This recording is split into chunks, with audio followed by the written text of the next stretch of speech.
ఒకటవ అధ్యాయం.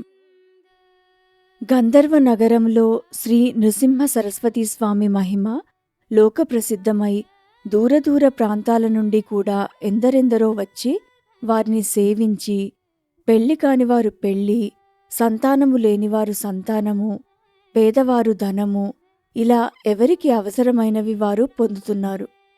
వారిని దర్శించాలనుకొన్నప్పటి నుండే కోరినవి నెరవేరుతున్నవారున్నారు.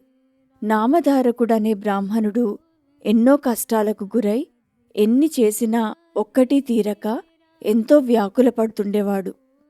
ఆ పరిస్థితుల్లో అతడు శ్రీగురుని మహత్యం గురించి విని వారి దర్శనంతో గాని అవి తీరవని నిశ్చయించుకున్నాడు.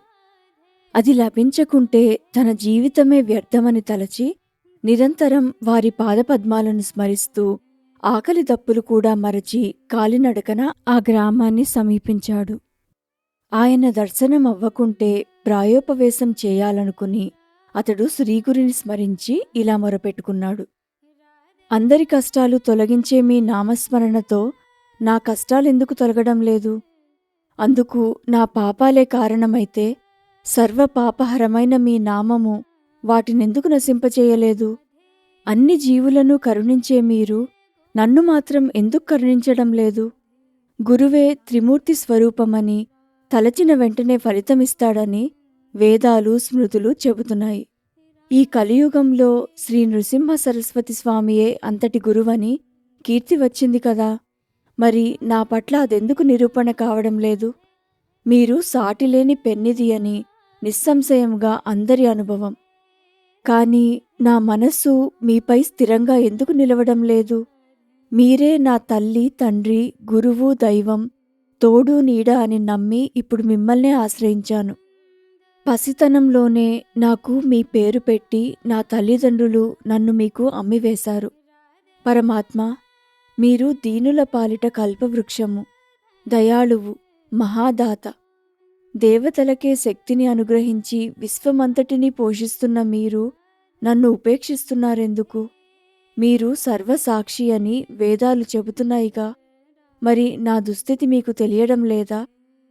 ఎవ్వరినీ ఉపేక్షించని మీరు నన్నెందుకు ఉపేక్షిస్తున్నారు?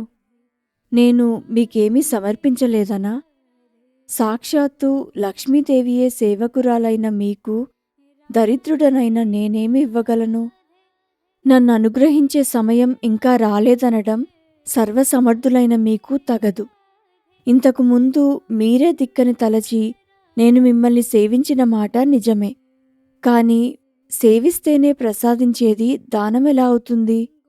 స్వామి, లౌకికుడైన రాజు కూడా తన సేవకుల వంశంలో పుట్టిన వారిని రక్షిస్తున్నాడు. మా పూర్వీకులందరూ మిమ్మల్ని నిష్కామంగా సేవించినందుకైనా మీరు నన్ను రక్షించాలి. లేకుంటే సత్పురుషులకు ఫిర్యాదు చేసుకునైనా నా రుణం రాబట్టుకుంటాను. మీరు నాపై కాఠిన్యం వహించినట్లు తోస్తోంది. ఇది మీ సాటి వారి పట్ల తగునేమో గాని అల్పుడైన నాయందు తగదు. ఇందుకు కారణం నేను చేసిన తప్పులేమో. అజ్ఞానినైన నాకు దోషాలు చేయడం సహజమే. నా వంటి పాపి లేడు, కాని మీ వంటి పాపహారకుడు లేడు. కనుక నన్నుద్ధరించు. ఒకవేళ నేను మీ గురించి ఆడిన నిష్ఠూరాలే మీ కాఠిన్యానికి కారణమా?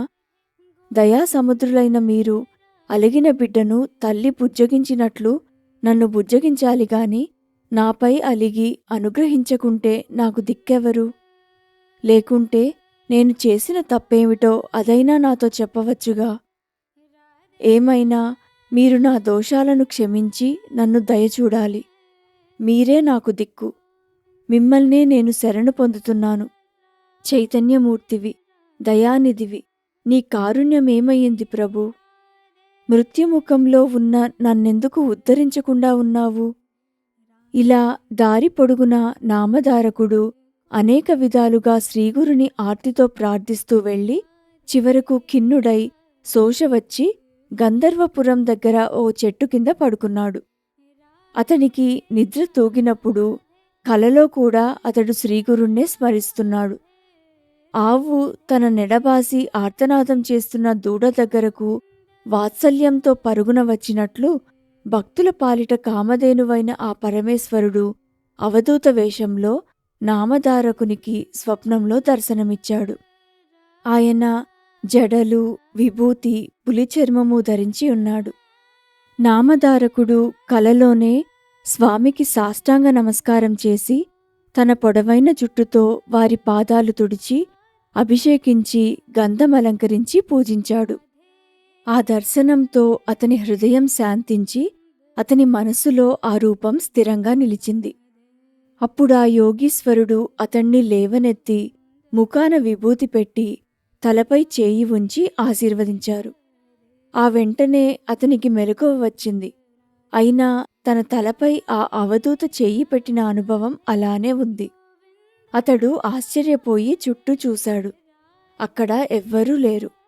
అప్పుడతడు లేచి తనకు స్వప్న దర్శనమిచ్చిన ఆ గురుమూర్తినే స్మరిస్తూ ముందుకు సాగిపోయాడు. శ్రీ దత్తాయ గురవే నమః. శ్రీ శ్రీపాద శ్రీవల్లభాయ నమః. శ్రీ నృసింహ సరస్వత్యై నమః.